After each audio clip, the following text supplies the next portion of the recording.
Samantala, si Public Works and Highway Secretary Vince Dizon naman sinabon ang District Engineer ng DPWH Calbayog dahil sa nakatenggang bypass coastal road doon. Kaugnay niyan, may detalye pa ang Bombo Radio Tacloban.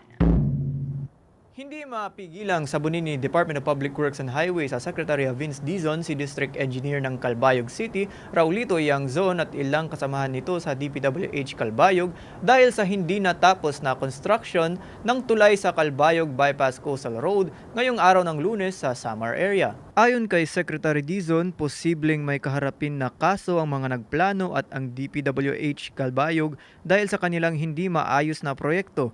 Dagdag pa ni Dizon na sa kanyang naging inspeksyon, hindi dumaan sa Philippine Ports Authority o PPA ang nasabing proyekto.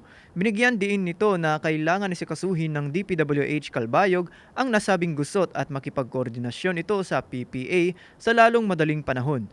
Iginiit pa ni Dizon na ipagdasal ng mga engineer ng DPWH Calbayog na pumayag ang PPA para maremedyuhan ang nasabing problema sa Calbayog Bypass Coastal Road. Bibigyan mo ako ng problema. Sa planning sir, yung pipe ito dati na sa Sino yung planning? Sino ba nagplano ng bridge na to? 5.2 mula saan?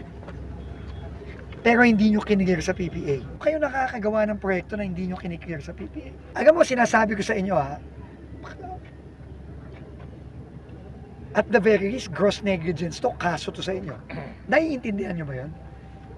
Na gumawa kayo ng design na dadaan sa puerto na hindi nyo kiniklear dun sa puerto.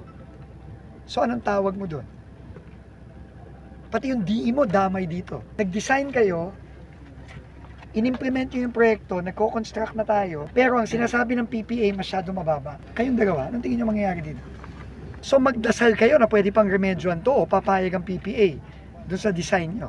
Kasi kung hindi, may malaki kayong problema dito. Yan ang problema sa inyo eh.